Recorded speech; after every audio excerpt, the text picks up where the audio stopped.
Hey everyone, just as a quick reminder for those of you who may not have heard, I have joined the Chilling family, where I'll be providing hours of spine-tingling content and narrations exclusively on the app, and I want to make sure you take advantage of the free trial if you haven't yet.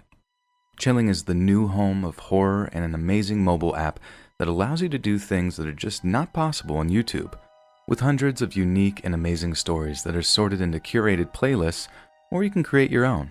We give you so much flexibility to listen the way you want. This includes a Chilling exclusive feature, our ambient menu. Change the background noise of the story at will to fit your mood. From rainstorms to crackling fires, it's an absolute game changer. Of course, this is offered completely and totally ad-free. That's right, no ads, just hours and hours of uninterrupted, horrifying, creepy, and all-around spooky content. And we're just getting started. Not only are we adding hours of new content every week, but we're soon going to expand into classic novels and audio series.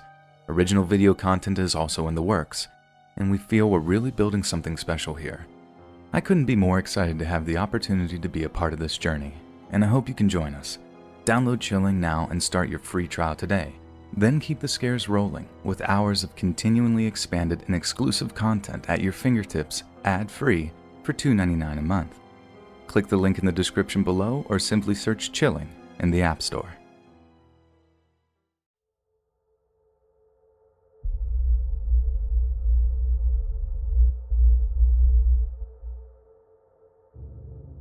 I work in food service, front of house, so in the early days of the pandemic with restaurants closed, I was taking work wherever I could find it. An old friend clued me into a medical office that needed someone to come in and do a bit of light filing.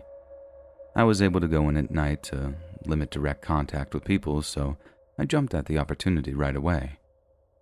Ironically, the medical office job had been the safest gig I'd been offered thus far, COVID-wise. I wanted to avoid the bus if I could due to crowds, so I decided to swing for a rideshare app. It's not all that expensive in my area, and I really didn't want a virus. I headed in at almost 3 a.m. because it was after the cleaning crew had left. I was kicking myself for being so cautious though because I was exhausted.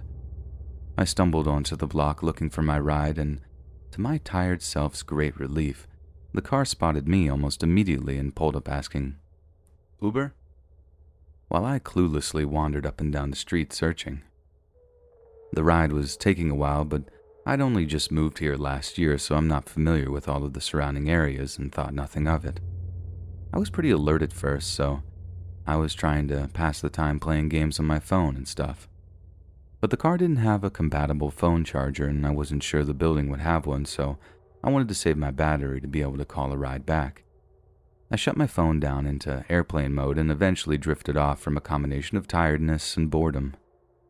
I don't often take rideshare, so being alone with a strange driver often put me on a bit of edge, but this guy had a pretty boring car and a very standard look about him.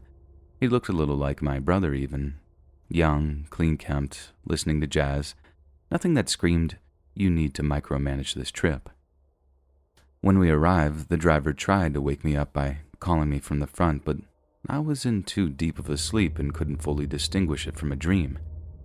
Finally, he awkwardly jimmied my leg to wake me up and kept saying, Ma'am, we're here now." I was so embarrassed that I'd been that out of it, so I just gave a hurried thanks and booked it out of the car and into the building. As I looked around, I began to realize nothing was what I had expected of an office park. I had seen a street view of the building when I first looked up the business, and it appeared to be a strip mall plaza. The further I went, the more loudly alarm bells were ringing in my gut. The structure was semi-dilapidated, and it was pitch dark past the entryway. I expected some lights to be off in the nighttime, but not to the whole building. I skidded across the concrete foundation comprising what was left of the lobby area, told myself they must just be renovating, and followed signs for the stairs. After what felt like ages, but what was likely just a few minutes, all I had passed was construction equipment, a couple locked doors, and some smashed windows. I was certain I was not going to find a medical office and figured maybe I had mixed up the address. I took out my phone to double check, but once I got it out of airplane mode, I could barely get a signal. I kept moving around the building, pacing, looking for a stronger signal. I eventually confirmed in my text that I had written down the correct address just by scrolling back, which didn't require service. Since I had only been inside for a few minutes at most, I figured I should try and get in touch with the driver, because if I entered the correct address, then it was only fair he should continue my ride to the correct place and save me the added fees of calling a second trip, considering this was all his mix-up. The app was taking forever to load with my slow service, but before I could get to a cloud of reception, I heard a rustling sound in the lower level of the building.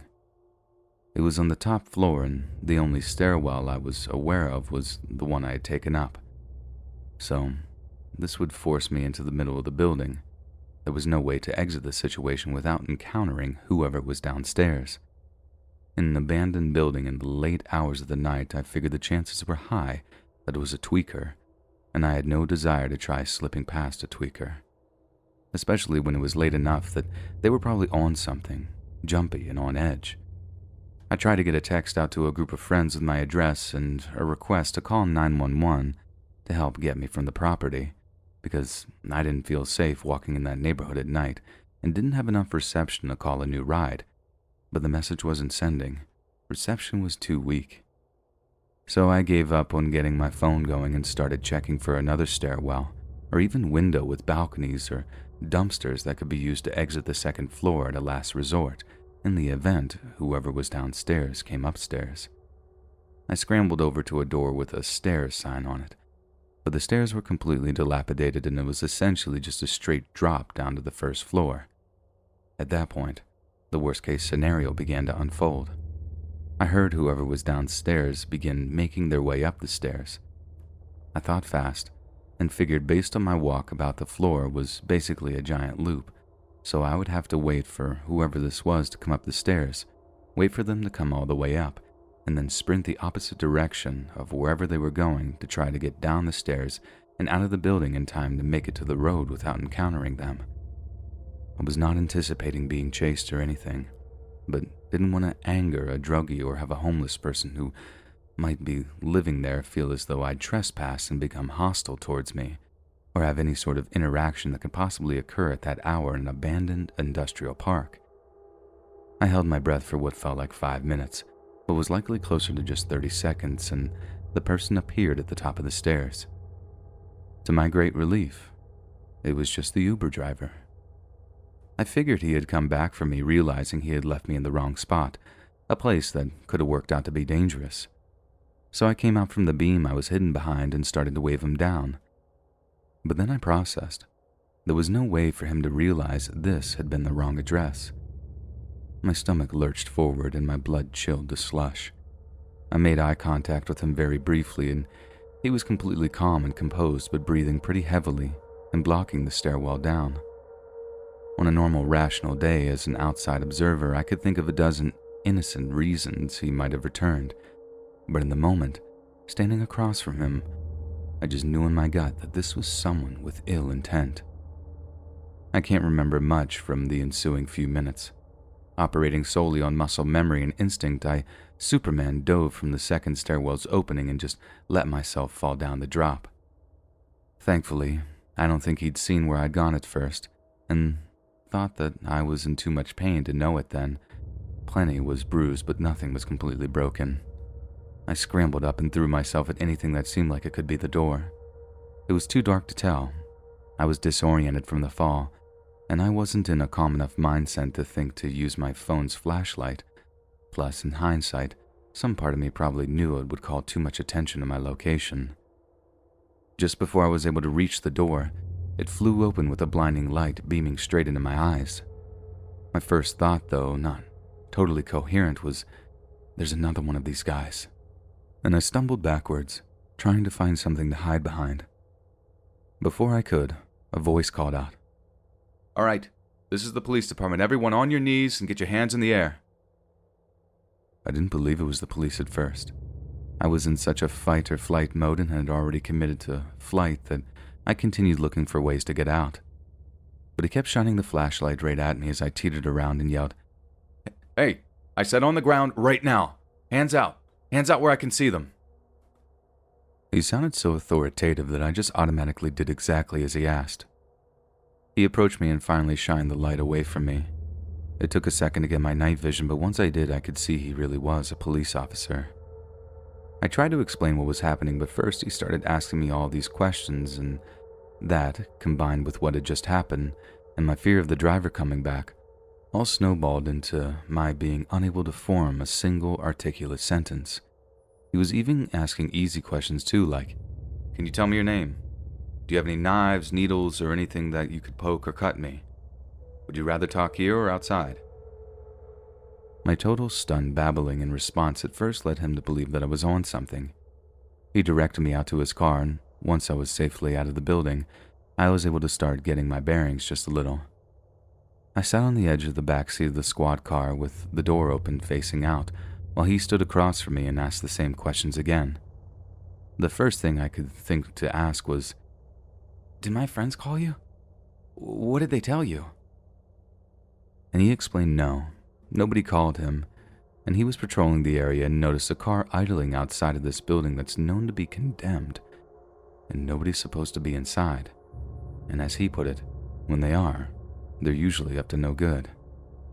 He was launching into a speech about how I'd gone to shoot up or meet a John, that he had resources he could direct me to, and this was not an ideal place to do either of those things, and asking if I had somewhere safe to stay the night. But I was stuck on something else he'd said. Finally, it all clicked. The car. I spilled my whole rideshare story in a frantic word vomit. He looked around and the car wasn't there anymore. The officer guessed the guy had driven off while we were talking inside the building. He asked me all the details I remembered, and I told him, but there weren't many. I'd been too tired when the ride started to track much, but the officer realized I could pull up my Uber app and get all the information. There wasn't really enough reception there, even outdoors, so we sped down the road, and once I had enough bars, the app roared to life, and I had 4 missed notifications from Uber. They said, "Hello, I've arrived, and I don't see you. Can you confirm the pickup address is correct?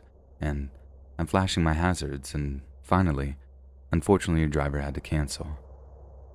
At first I thought the driver was so cunning as to pick me up while sending these fake messages and canceling so the GPS wouldn't track us, knowing I wouldn't notice because I was asleep with my phone off, and exonerating himself.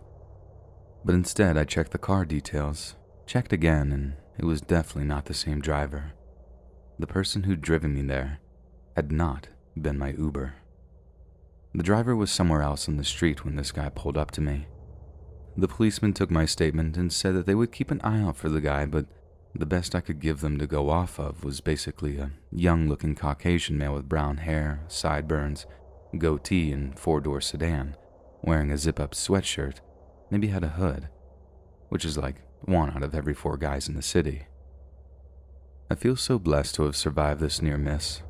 Suffice it to say, I do not take rideshare services anymore. Quadruple check your license plate and driver name. You just truly never know.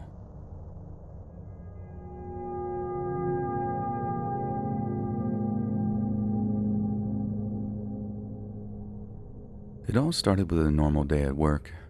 I worked at a small grocery store at the time, and my duties consisted of gathering shopping carts in the parking lot and bagging groceries.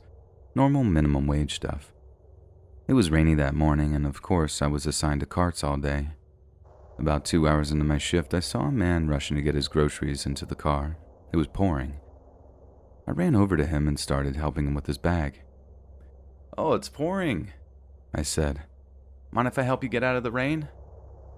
"Yes, thank you so much." As he was closing his trunk, he looked at me with a very surprised look on his face. He lowered his eyebrows, looked me up and down, and smirked. "Are you a new hire?" "No, I've been here a couple of months." "Oh, you're very pretty," he said in a very sensual tone. "Thank you. Have a good day." I shut it down. I was not interested.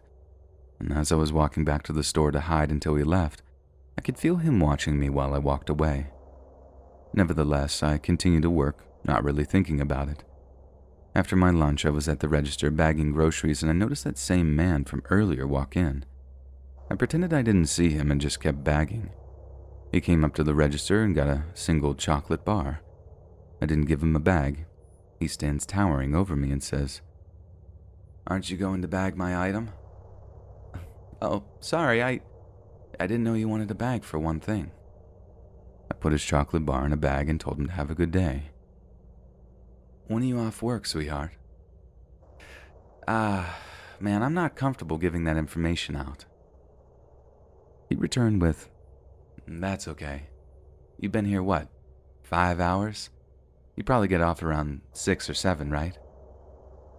He smiled, winked at me, and walked away. Disgusted, I went to my manager and told her what happened. She told me not to work that lot anymore and to ask someone to walk me to my car. So by the end of my shift, I made a male coworker walk me to my truck and we scanned the parking lot, looking for this man's car. I didn't see him, so my coworker went back inside and I started my truck. I called my mom to tell her about what happened, and once she answered, I left the parking lot. Literally the second I turned onto the road, I saw his car pull onto the road behind me. I told my mom I thought he was going to follow me, and she just told me to drive around a bit to try and lose him. I drove around for about 20 minutes just going in circles around my town. I hit a red light and he pulled up next to me and started yelling something to me out his open window. I, of course, pretended he wasn't there, but I could still hear what he was saying. "You would bear some good kids for me. You'd make a great slave for me, little lady." He then started being very explicit about what he was going to do to me if he caught me. I told my mom I was going to call 911, and if I wasn't home in an hour, then call the police. While I was trying to dial 911, the man speeds ahead of my truck and starts brake checking me. Frantic, I wait for the closest intersection and turn up the block. My phone fell under my seat while I was turning, so I decided to go to the nearest open establishment and run in and hide and have someone else call 911. The closest open business I could find was a convenience store at a gas station. I pull in, park, and run for my life into the store.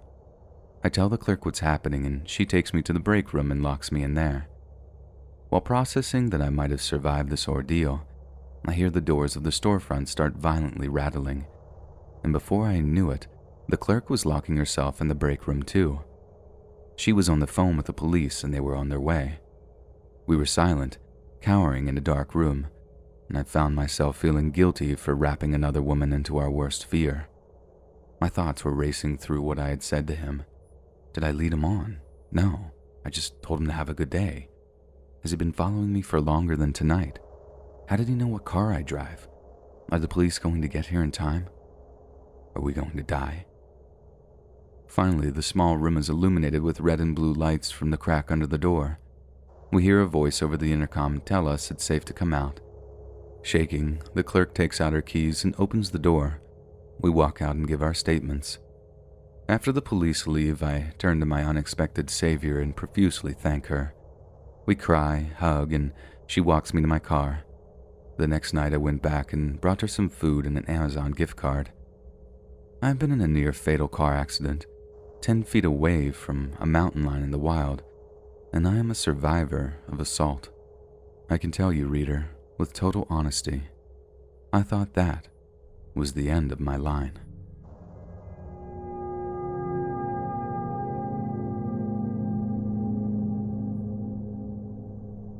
When I was about 9 years old, female, my family used to live in a remote area on the outskirts of town. Considering the location of the suburb, that area was surrounded by warehouses and such.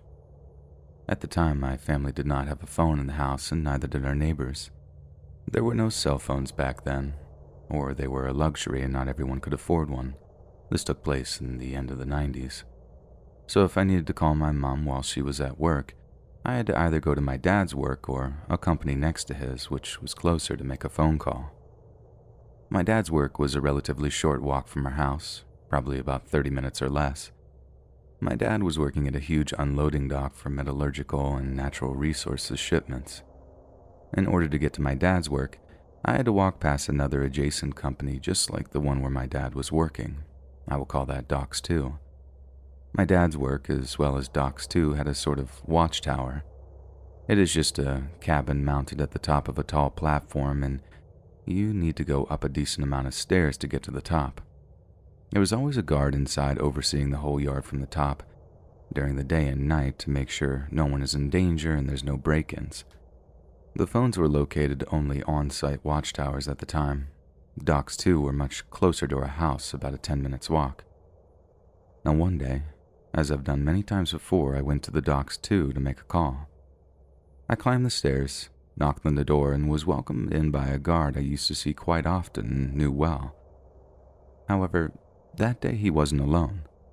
There was a new guy, 28 at the time, and he was there. Apparently he was a new employee hired to work shifts. He was this very tanned white guy, always wearing military-style outfits. I was just an average-looking child, exactly my age. My hair was very blonde, which made my cheeks always appear rosy red and give me even more childish appearance. When the new guy saw me that day, he wouldn't take his eyes off me. As soon as I was about to finish my call with my mom, it's just one room so everyone can hear my conversation with her, the new guy went outside to smoke. When I came out, he smiled at me and asked me what my name is and whether I came there often to make calls. I don't remember what I said, but I felt very shy because he was just staring deeply into my eyes. I'll just call him the creep. Fast forward, and I came to that tower again to make a call. And there he was again, but that time he was alone. I spoke to my mom, and as I was about to leave, he asked if I wanted any tea, to which I refused. He then proceeded to ask how my school was going and things like that. He offered to help me with my homework. However, I told him I've got it all sorted. Harmless, but strange to say the least.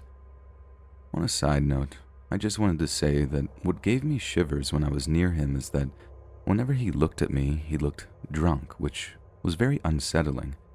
Mind you, he wasn't actually drunk, but his eyes would get so hazy and his face would flush red. Sometime later, I saw him again.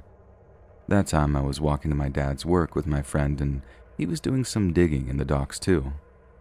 When he saw me through the metal fence that was separating us, he just leaned against his shovel and just stared at me. He didn't say hi or anything like that. After those encounters, for quite some time, I took alternative routes to see my dad or play with puppies at my dad's work or make calls to my mom, because he really creeped me out. However, one day I had to call my mom urgently.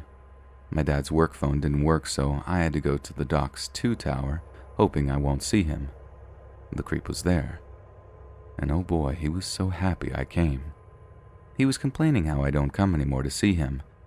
And as I was making the call, he grabbed another chair and sat right next to me very close. It took a while for the call because my mom was busy with something and someone went to get her whilst I was on the line. It felt like hours waiting, and the creep was just sitting next to me, looking at me and still smiling. When the mom finally got to the phone, he got up and went to make some tea and brought some biscuits. When I was done talking, he insisted I have some tea with him. I didn't, and he just kept on trying to strike a conversation.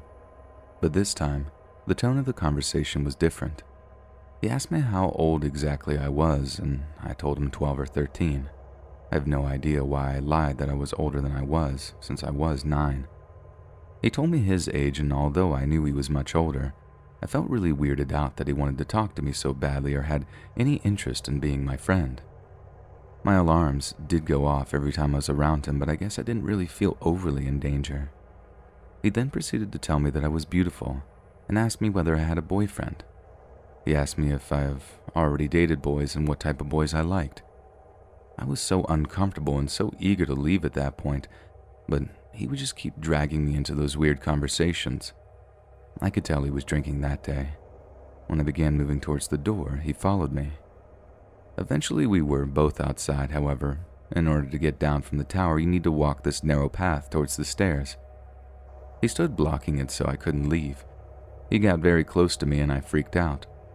The only escape tactic I could come up with as a child was to pretend that I'm seeing someone from the top of the tower.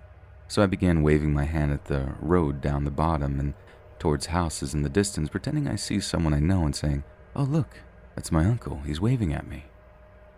The creep looked in that direction, but either didn't care or could tell that I was lying. I kept on telling him that my uncle who waved back is a big angry man and that if I won't come down this instant and go home, we both are going to be in trouble. He didn't budge. He got even closer and eventually pressed me against the railing. He kept on asking me weird questions whilst I was terrified to move because I didn't want to move my body against his, if that makes any sense, so I just froze. He asked me if I would come on a date with him and that he's looking for a girlfriend. And at that particular moment, someone was coming up the stairs to the tower, so he let me go, but asked me to come back. I have not told anyone about this encounter at that stage because I was afraid that my parents would get angry. I also felt very embarrassed and thought that people would judge me for what happened. Sometime later, I was home and it was around 9 p.m. I know the time because it was my bedtime. Suddenly, a car came into our driveway. I came to see who it was through the front room window, and I could see it was the creep, but this time with other guys, blasting music in his car and shouting my name. I have no idea how he knew where I lived. He must have followed me one day. My dad was outraged. He asked me who these people were, but before I could even answer, he rushed outside. Apparently, the creep asked for me to go out with him and his friends. My dad obviously refused, saying that I'm a child and too young to hang out with them or go out at this time of night, and that if he sees any one of them ever again, he'll beat the living daylights out of them. So, they took off. I was so upset with my dad that he had called me a child in front of them. So stupid looking back. I think because we lived so far away from everything, I was really keen to make friends as there were no kids around as such. For a while after that, I hadn't seen the creep or heard of him. A significant time later, I was walking to my dad's work again, and I've completely forgotten about that guy. He was working in the docks too with his friends, maybe those that came with him that night in the car, or maybe these were just his coworkers. I got scared when I saw him and even thought he shouted hi, and I pretended not to know him. He said something to his friends, and I remember so clearly how one of his friends exclaimed loudly, "Her?" I guess he had told them about me or his interest in me, but no one had expected me to be a child. I looked at the guy that exclaimed. He was staring at me in utter disbelief. He must have been 20 to 25, I think, and the creep was saying something to him. His friends screamed to him, "Have you lost your mind?" Clearly the creep didn't see me as a child like everyone else did. Fast forward again, maybe half a year later. One day I'm home alone in the evening waiting for my parents to come home from work. We lived in a very safe community, so sometimes I'd be home by myself for a little bit after school till my parents got home. I was playing a game whereby I was a singer. I had this sort of makeshift stage created in the living room, and I was performing in front of the chairs, pretending the chairs were filled with a live audience. It was pitch black outside. At some point during my performance, I see someone staring at me through the living room window. That person must have been crouching down, as only the top of their face could be seen from the bottom. As soon as that person realized I saw them, they ran away. I was so embarrassed that someone saw me performing, and scared and shocked at the same time, that I was literally glued to the floor. I don't know whether that was him. Our dog didn't react at all, maybe because music was playing very loud. I was scared to go outside the house to check, but peered through the window. However, no one was there. That person had to climb over a wooden fence to get to our living room window.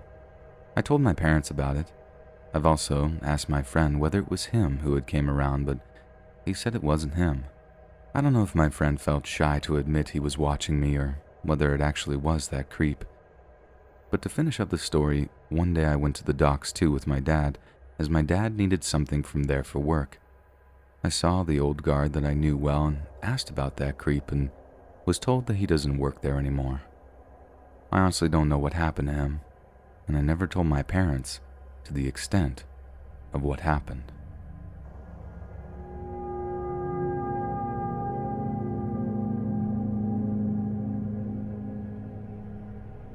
This story takes place when I was around 16 to 17 years old. I lived with just my dad in a little apartment in a questionable area. It was the type of area you'd not want to be out and about when the sun goes down.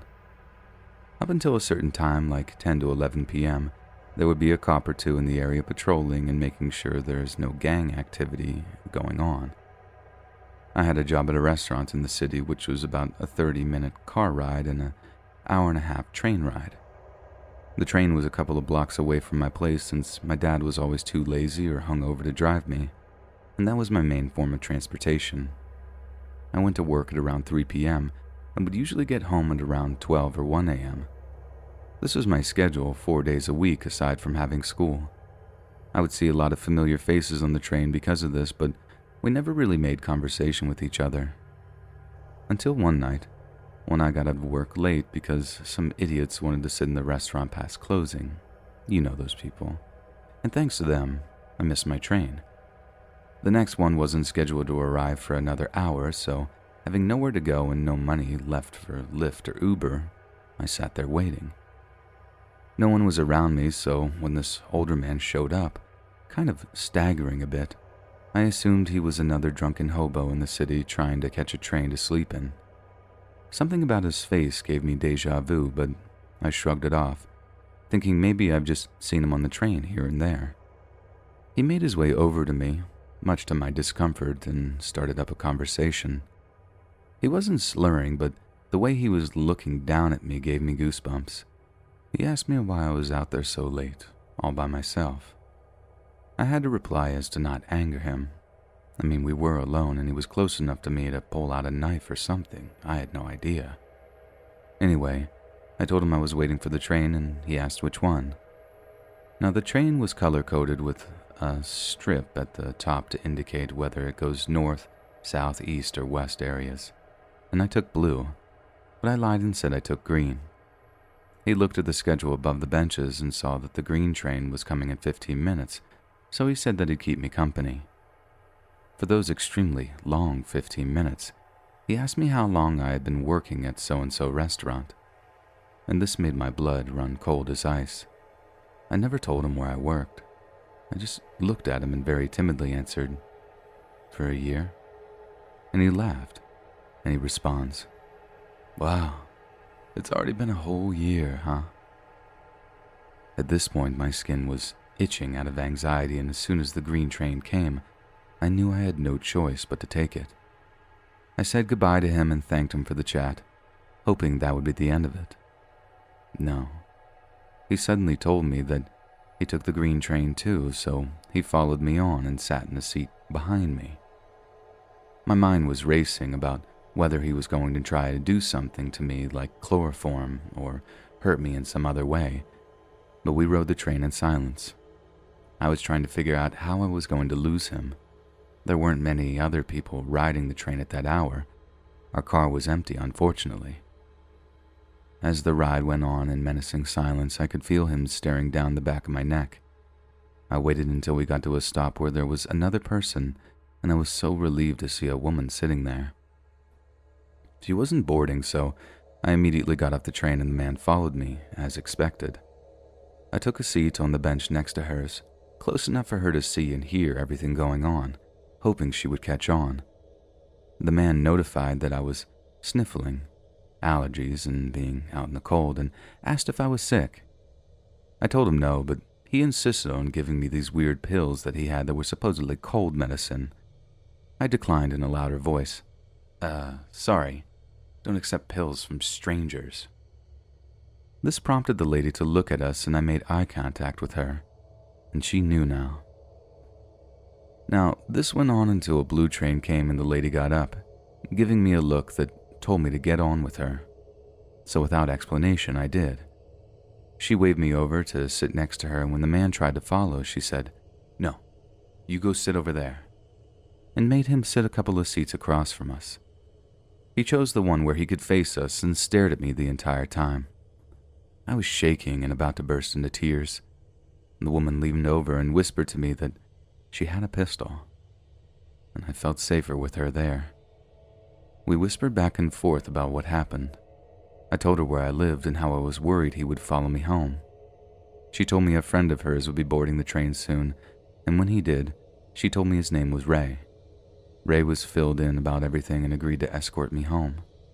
She promised me that I could trust him. The two of them waited with me until I got to my stop. The man, still watching me, started to smile widely, resembling the Cheshire cat. He shouted, "This your place, right?" To which I didn't respond and just gave the woman a hug and thanked her. Ray and I hurriedly hopped off the train, and as I looked back, I saw that the woman had pulled out her pistol and told the man to sit back down, even blocking the exit with her body. I finally let myself cry in relief. Ray walked me home and tried to calm me down by telling me about his job and his family. After watching me get inside the gates of my apartment safely, I thanked him profusely for his help. It chills me to think about how that night would have turned out if I hadn't met up with that woman and her friend.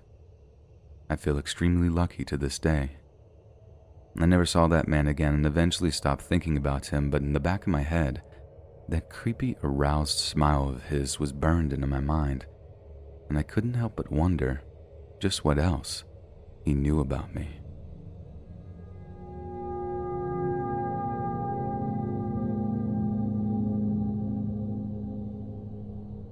It's hard for me to write this out because it has only been a year since it stopped. It started in 2014 and it happened in my home country of Sweden when I went to an art school for a summer course as a form of daily activity. The people at this art school were some of the worst people I'd ever met, and that included me because I was kind of trash back then too. I was 21 years old and had little experience of the real world.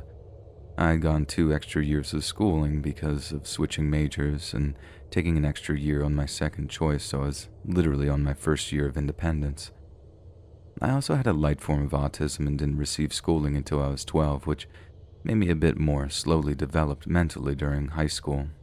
I'm all caught up now, but basically I was a 21-year-old with very little life experience. The people I met at the art school were not, let's say, the highest of achievers. They were some of the meanest and most terrible people I'd ever met. They treated each other and me awful, and as well as the teachers, but I was quite the little turd too.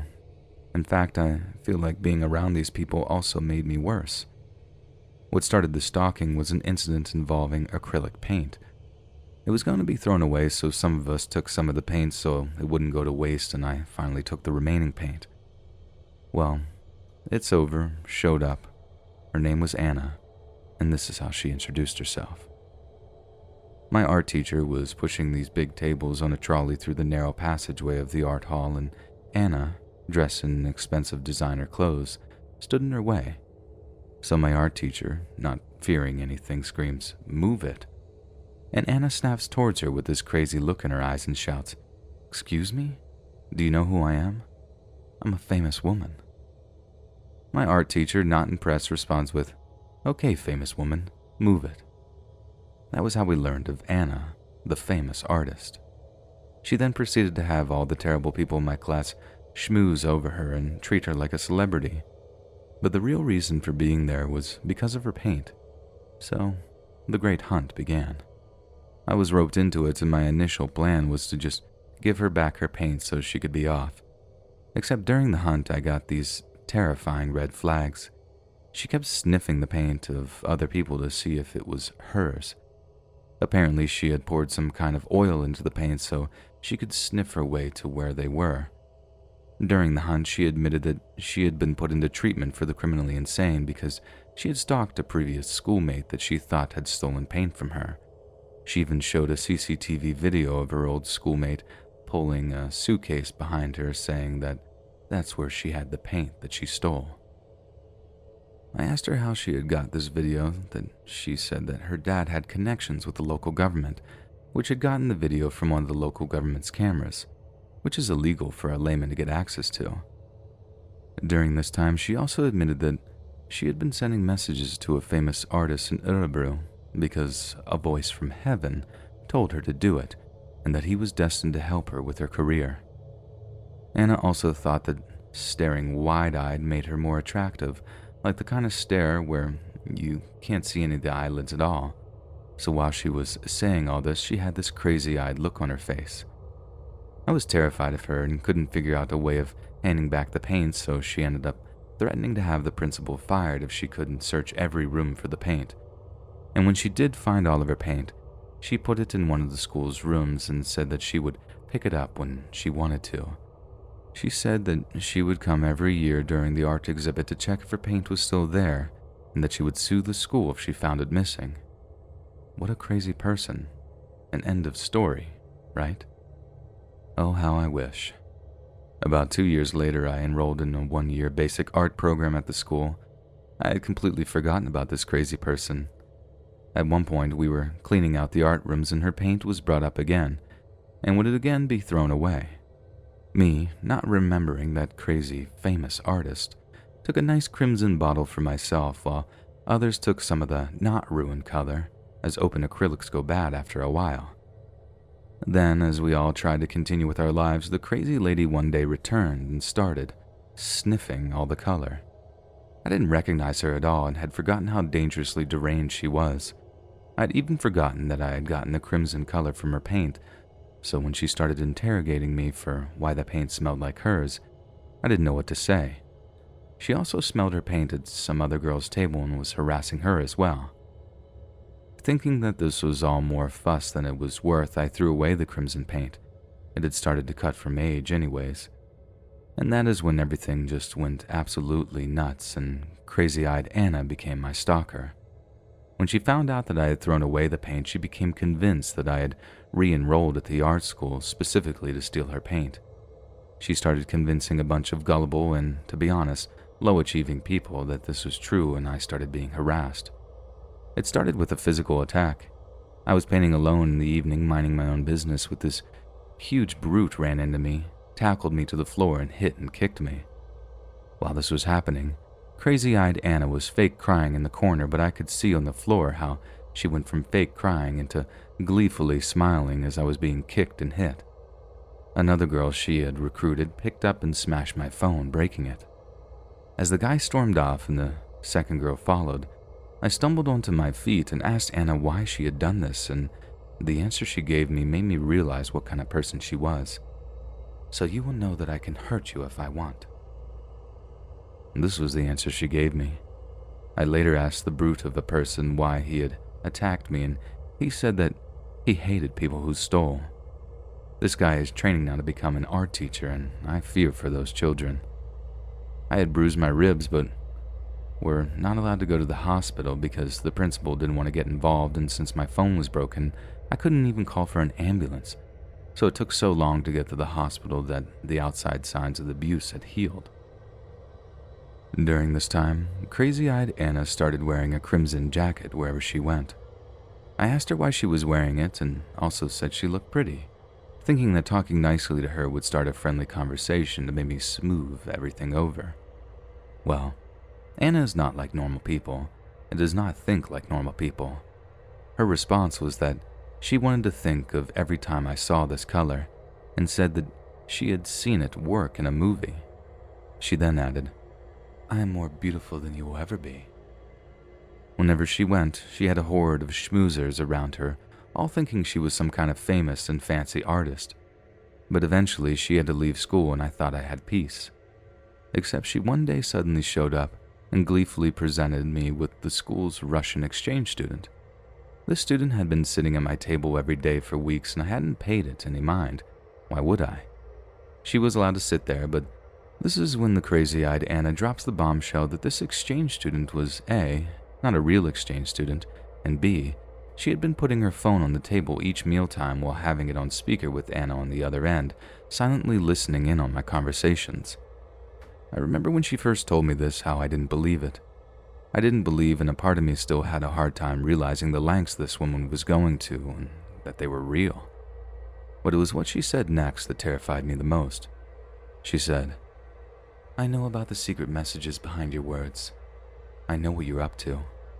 And I heard a voice from above that told me that it was my mission in life to keep an eye on you and to make sure you behave." The abuse at school escalated quickly after this. I was harassed and cornered in every classroom and chased around school, and at the same time I got zero help.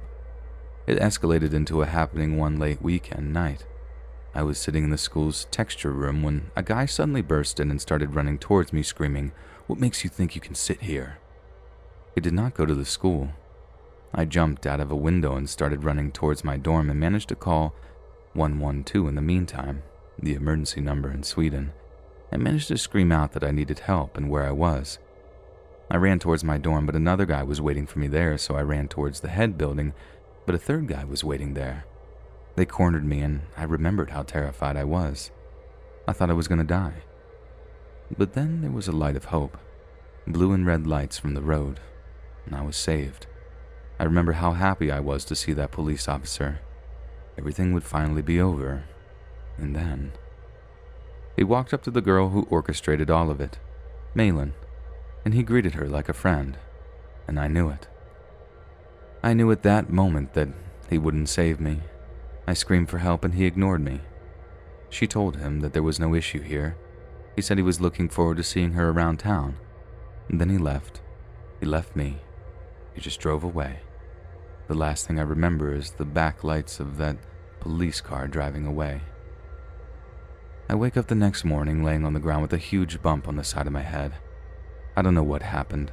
Malin claims they never touched me and I just passed out when one of the guys grabbed me. But I knew better. I know the pain I felt in the huge bump on the side of my head. I called 112 again and called for an ambulance. And this time, because of the abuse, I had memory loss and couldn't quite tell the lady what the issue was, but I made a mistake. I told her that I had called 112 the day after and that a police officer just left me. And she got mad. Really, really mad. She told me that I was slandering her coworker and to only call if I actually needed help, and then she hung up. And I was alone again, with no one, not a single person on my side. I tried to make a police report against Anna and Malin, but the officer had heard about me and deleted my report. It was during this time that I had enough and thought about ending my own life, so I was forcefully put in a mental health ward. And the stalking didn't stop. Crazy-eyed Anna had a friend of hers be committed so she could come into the ward as a visitor in order to harass me. When I tried to go to art school again, she had people she had threatened join the same program so they could keep an eye on me. At home, she would have another guy she had threatened to park outside my house a few times a week in order to scare me.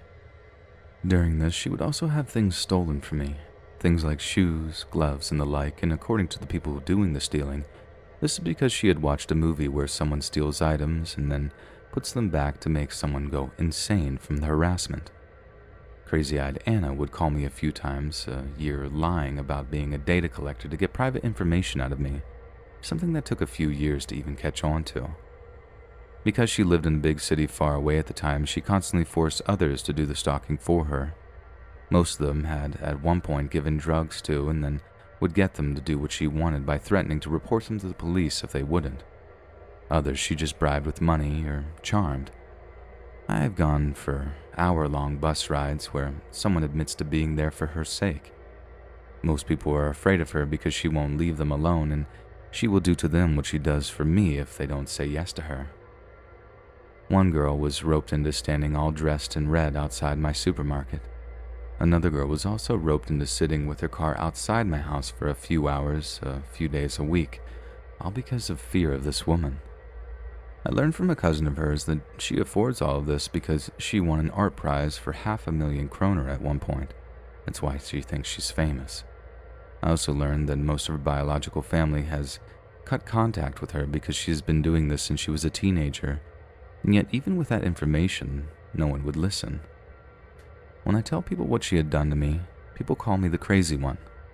I have no history of delusions or of making up tall tales, yet it was so much easier for people to just think I'm crazy. I have even been forcefully medicated at some points with psychosis medication that baffled doctors lamented over not working. Not even my family believes me, something that has forever barred how much trust I can put into the relationship between us. I asked her once why she was doing all of this, and she said, "To punish you." I asked her for how long I would need to be punished, and she answered, "For as long as I want." At one point, I even considered killing her. I'm the kind of person who catches flies alive in a cup and let them out the window. I have never harmed another human being. I have never been violent. Yet at one point, I felt so desperate for freedom that I would take prison rather than being haunted by crazy-eyed Anna anymore. I was more afraid of her than imprisonment. And then, it stopped. It just stopped.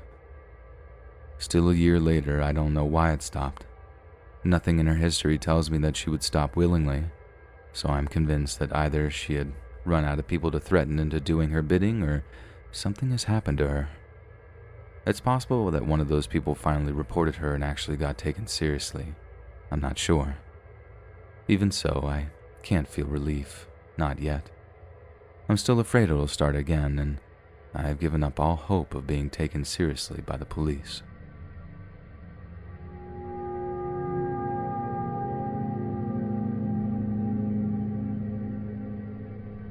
My dad and I live together in our own multi-family home in Germany.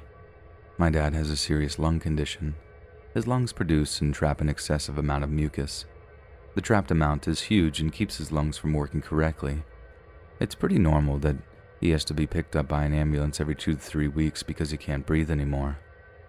Last week, it was that time of the month. He couldn't breathe. I called an ambulance and he was brought to the closest hospital. Pretty normal for me because this happened at least 10 times in the last 6 months. So I went to bed after he got picked up on a Tuesday. I went to work the next morning and got a text from him that he has to stay for at least 2 more days, so approximately till Friday. Wednesday evening, I get home from work and played as much road company when someone suddenly rang the doorbell. That's unusual because we never have unannounced visitors.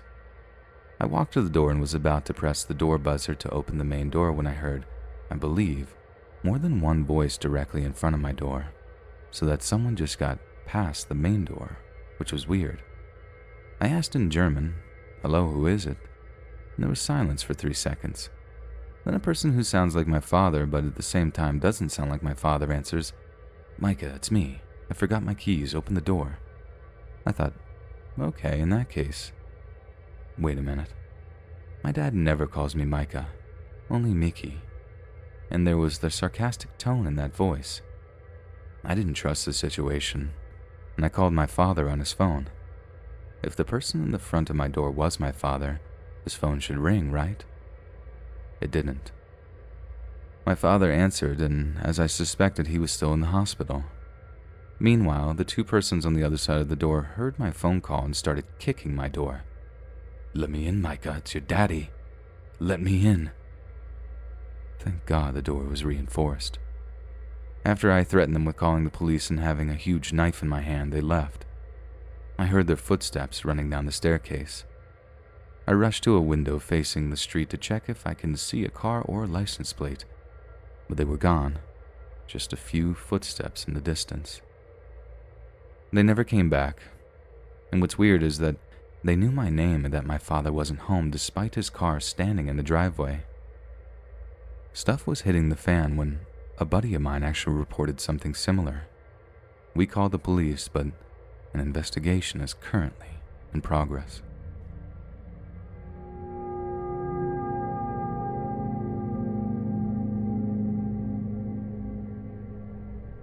For context, I'm a 25-year-old woman who is 3 months pregnant. The 2 people involved in this incident are myself and my brother-in-law, who is 19. For the sake of the story, I'll call him Jack. Now, Jack is very street smart, and on top of that, a brown belt in some martial art, Brazilian Jiu-Jitsu, I believe, so he definitely knows how to hold his own in any difficult situation. He is the outspoken younger child in his family as compared to my husband's softer demeanor. Being only 2 siblings, my husband and Jack are very close. Jack currently lives with my husband and myself. I live in a small town in California, and the 3 of us live in a small 2-bedroom apartment. It isn't special or anything, but considering how close the 3 of us are and all the fun we have, it's home. The downside is that while we have good neighbors and everything, the neighborhood isn't that great. A lot of gang-related crimes have taken place over the years, and drug abuse is common on the streets. Now, being pregnant, I had the usual weird cravings, and on that particular night, I was dying for pickles. Naturally, we didn't have any at our place, so the plan of action was to go and get them at 1 a.m. There is a commercial area about a 25-minute walk from our apartment complex with a huge Walmart. So, that is our go-to for anything we needed. My husband was away on a business trip for the weekend, so Jack was on my beck and call for everything. I had told him about my craving and he got ready to leave right away. Not wanting to stay home at the time of night, I decided to go along with him. I figured the fresh air would be good for me and I felt like I could use a walk, so off we went. It was a bit chilly that night and naturally I didn't realize it, so I had to make do in a tank top and yoga pants. That is, until Jack gave me his jacket. We had a really pleasant walk all the way to the store, talking about everything and nothing and enjoying the walk in general. We got to Walmart at around 1:25 to 1:30 a.m. and spent around a half hour there. Since I frequently visit the store a lot, I'm friendly with a few of the employees working there, so I spent some time talking to them as well. I got my pickles and a few other groceries that needed restocking. I also got a few things off my maternity checklist in case I didn't forget to do so later. Jack got a few things that he needed, and saying our goodbyes, we left. I'll admit, I'm very naive, which I think is probably because of my sheltered upbringing. We were at the edge of the parking lot of the entire commercial area when we crossed a group of 4 greasy guys in their late 20s hanging around. I caught them staring, but since I had just started showing, I didn't make much of it. There weren't many cars around either since it was very late at night. Jack and I started our journey back once again, cracking jokes and messing around with each other. He made a joke about naming my baby after him if I had a son. We were just goofing around, and little did I know how quickly that would change. Only a few minutes into our walk back home, Jack's demeanor suddenly changed. Now, I've known Jack since he was 12, and I've always known him to be very laid back and carefree. His breathing became very erratic, and he was laughing way too loud at anything I was saying, and he was twirling around like he was dancing every few seconds. I thought he was just messing around with me, as I'm a dance instructor, but something just wasn't right the way he was acting. He started laughing all of a sudden and said, "I dare you to shuffle sideways across the road to the other sidewalk." I thought this was a very weird request, but since I was in a good mood, I thought why not, and just went for it. Jack followed right next to me, doing a weird little dance which didn't really make any sense. I started to giggle at him when we started walking again on the other side of the road this time. Any signs of discomfort he was showing earlier had all disappeared, so I figured he only wanted to make our tedious walk home more entertaining. Okay, now back to our side of the road. I looked at him weirdly, and he had this wide grin on his face. Once again, I couldn't say no to him, so we did the same thing back. We both were laughing like crazy, and I was in an even better mood than earlier. This time, however, I noticed that same group of 4 guys walking about 30 yards behind us. I thought it was a bit strange, but didn't think of it as being too strange. Maybe they were just going home too, I thought. About 10 minutes had passed since we left Walmart, and we had arrived near a residential area. No apartment buildings, but typical Californian homes with large backyards, etc. This particular residential area was to our left, and for our apartment, we had to go straight for at least another 2 blocks. Now this is where it starts to get creepy and straight up terrifying. Instead of going straight like we were supposed to, Jack challenged me to a race. We turned left on the end of the block, run the length of houses, and come back. This is very strange. He was adamant about it, but there was something different this time. He still had that weird laugh going on, but his eyes told a different story. He looked desperate, as if he really wanted me to say yes. I noticed those guys were still strolling behind us, which at that point were alarm bells in my head. I agreed to race, and he gave me a head start. I could see those guys staring at us out of the corner of my eye. They just stopped, and were simply looking in our direction, making me feel very uneasy. Jack made a big show of counting down from 3, and we took off. Literally 5 seconds into our race, once we were out of sight, Jack put his hand over my mouth and dragged me to the house on our left and into the bushes. I was about to scold him for cheating when he hissed at me that we were being followed. The terrified look on his face was all I needed to see to know that he was right. I felt my heart sink down into my stomach. I could feel myself throwing up any second, and I had tears welling up. There was no time for any of that though, because we heard voices almost instantly. Jack pushed me further under the bushes, and he positioned himself right next to me, both of us pretty concealed by now. Sure enough, all 4 of them had turned left onto the street, and they just stood there looking around. The streetlights were fairly dim, so it was pretty dark. One of them said, "I didn't know these knocked-up hoes could run this fast." Another guy mentioned something about how he thought the kid was onto them. What he said next sent shivers up my spine. "I got my knife here for her. She can't resist what I say with a knife on her throat. We'll dump the kid somewhere. Don't worry about that, little mongrel." I could feel my throat closing up. It got difficult to breathe by the second, but it wasn't over yet. Their sort of leader decided to look around for us. They split up and the two of them came in our direction. My heart came all the way into my throat as I literally froze. The fear of getting caught was like ice running through my veins. One of them came up and stood right next to where we were hiding and started smoking a cigarette. The other three were nearby and they were going through the neighborhood looking for us. I was sure that the guy closest to us would find us as he was only a few steps away. Jack turned to look at me and I could see the fear in his face. He raised his finger to his mouth, signaling to be extra quiet. The smoker guy was pacing around us slowly. Luckily it was dark, so that played to our advantage.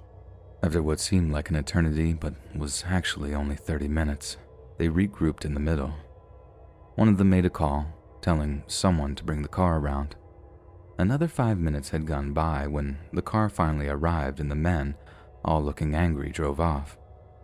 It was too dark to clearly get to the number plate, but I made a mental note of the model and color of the car. We waited for a while before getting out from the undergrowth and brushed ourselves off. I couldn't hold it any longer and I burst into tears. Jack, too, with glistening eyes, hugged me, but he didn't for long. He wanted to get home as quickly as possible before those men had any chance of coming back. We got our grocery bags, which were all muddy now, and made our way back home. I felt like they would pull up behind us at any second. Luckily, though, we made it back without any further issues. I collapsed onto the couch the minute we entered and double-checked the locks. I was sobbing my eyes out and trying not to throw up. Jack was trying to keep it together, but I felt like he would start crying any minute as well. I honestly felt so stupid and ashamed. Here I was, 6 years older than my brother-in-law, who looks at me as the older sister he never had, and he was the one consoling me. We stayed that way for a while, and when he told me to get some rest, it was almost 3 a.m. I didn't have the mental capacity to do anything else, so I just went to my room and passed out in the bed. I had a load of missed calls when I woke up from my husband. Jack had called him and told him what had happened. He told me that he would be coming back that very day, which I was very happy about.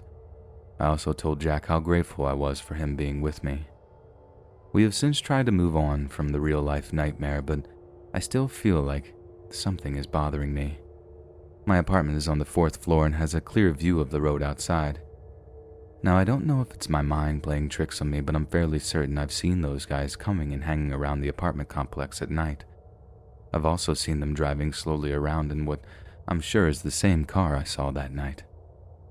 I never feared for my life or felt in any sort of danger the way I have these past few days. We filed a police report, but we haven't heard anything so far.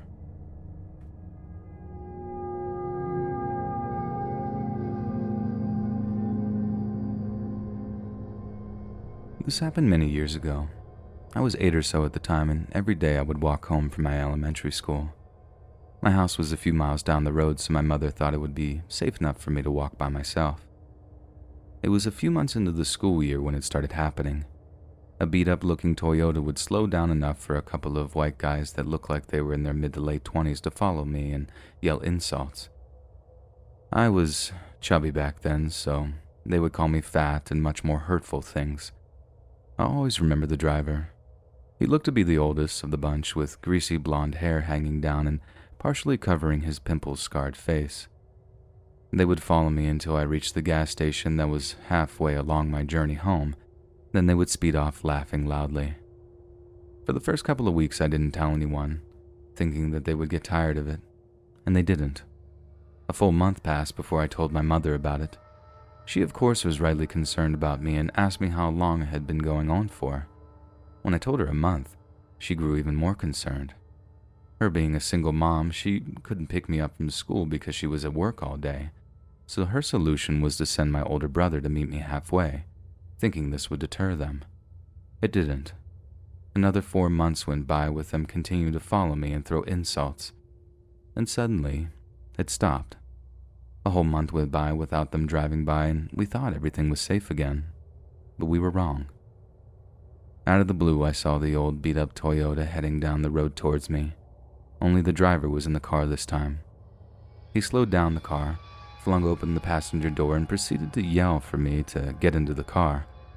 I was so scared I couldn't even speak. I just shook my head no and tried to walk faster. He continued to follow me, demanding that I get into his car.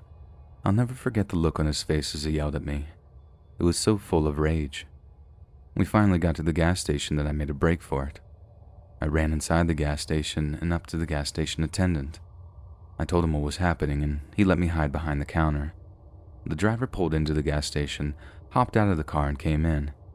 He demanded that the gas station attendant tell him where I was, claiming I was his daughter, and I jumped out of his car. The gas station attendant glanced down at me and I shook my head wildly, mouthing that I didn't know this man.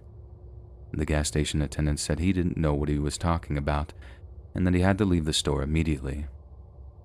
The driver began to yell wildly and started walking around the store looking for me. The gas station attendant said that he was going to call the police if the man didn't leave. The man turned to him and said something I'll never forget. "I'll get her, one way or another." The driver stormed out of the gas station and left. I sat there on the floor crying for what felt like hours.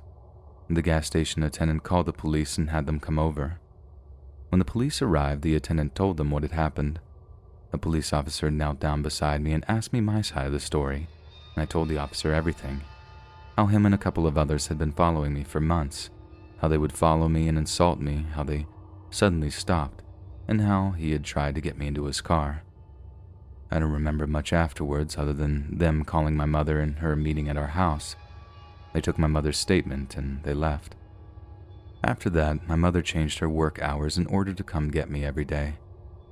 For years, I lived in fear that that man with the greasy hair and pimple-scarred face would eventually get to me.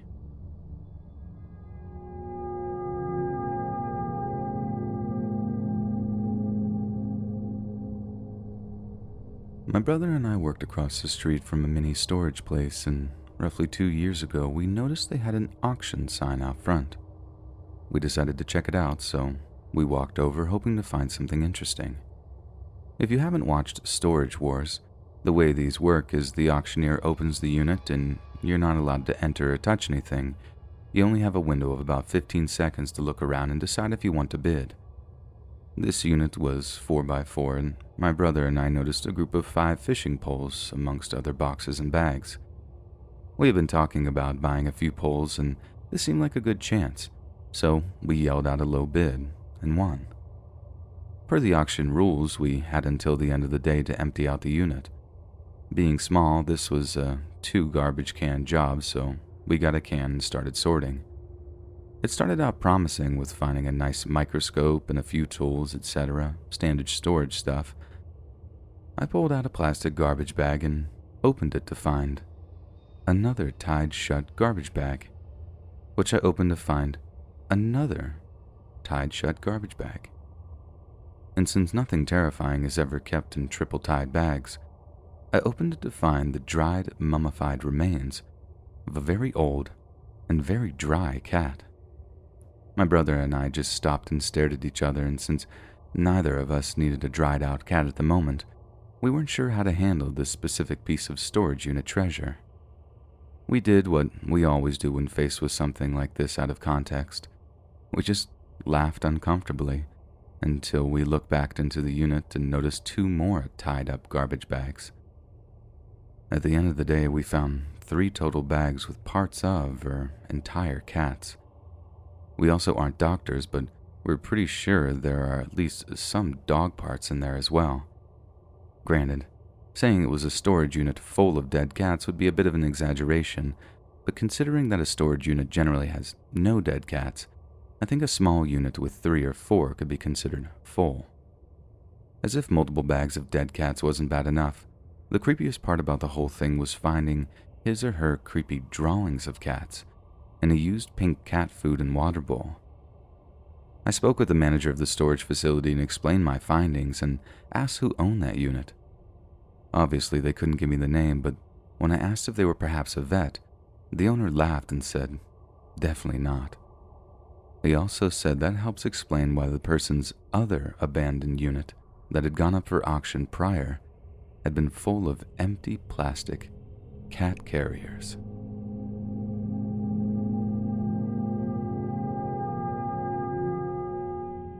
Last December, I fled an abusive relationship and crashed with my friend Amy. She lives in an upper-level duplex that's quite small, and I stayed there for a while with my cat and dog, which was a lot as she has a dog also.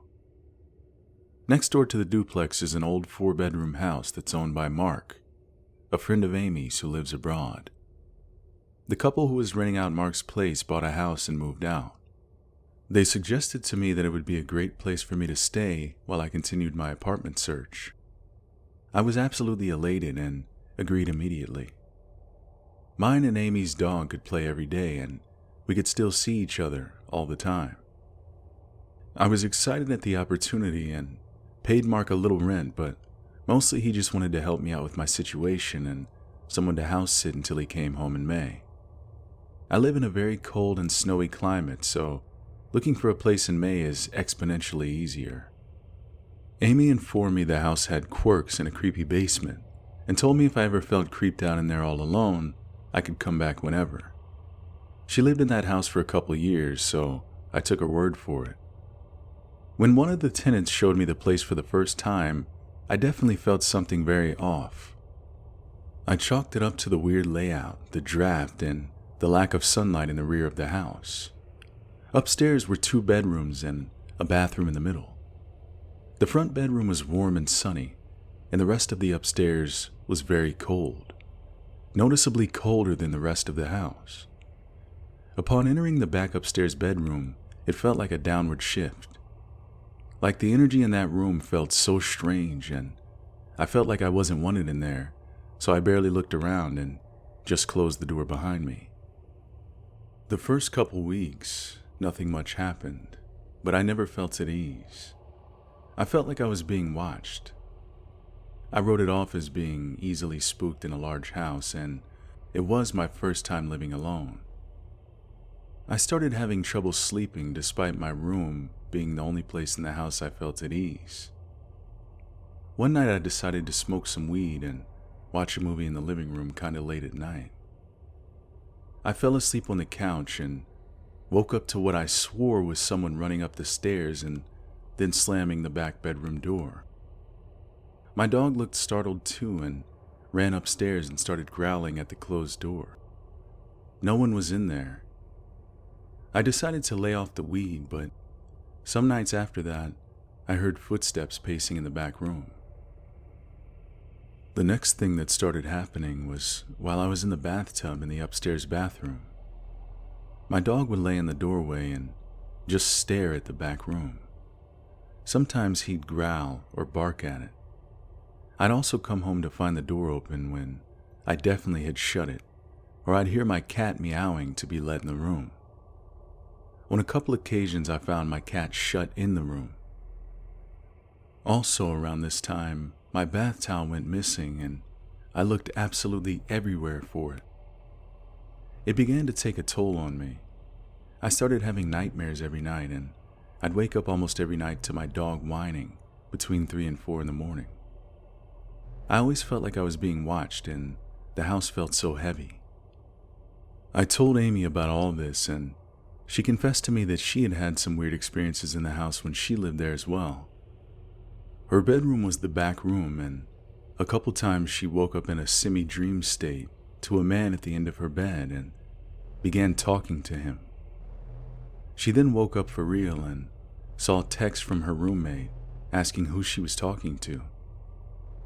She'd also see things moving out of the corner of her eye, hear footsteps, and feel like she was being watched.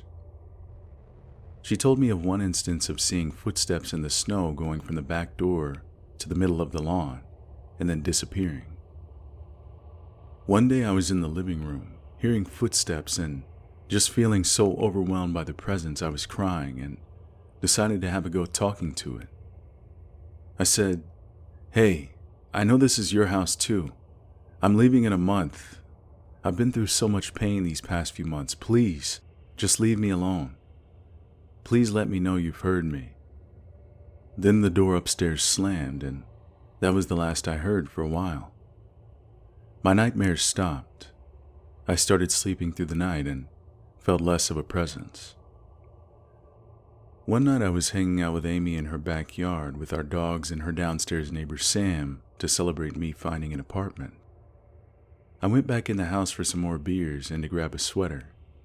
I went to run up the stairs, and standing there at the top was an opaque black silhouette. I couldn't make out any features, but it was as real as a person standing there. I screamed and ran back down and turned on the stairway light, only to find that no one was there and the back room was open. Finally, my move-out date had arrived, and I felt so relieved to feel absolutely nothing in my new apartment. I went back to the house one last time to check and see if I forgot anything, and there, right in the middle of the floor of the back room, was my bath towel, still slightly damp as if I had just used it. I haven't been back since.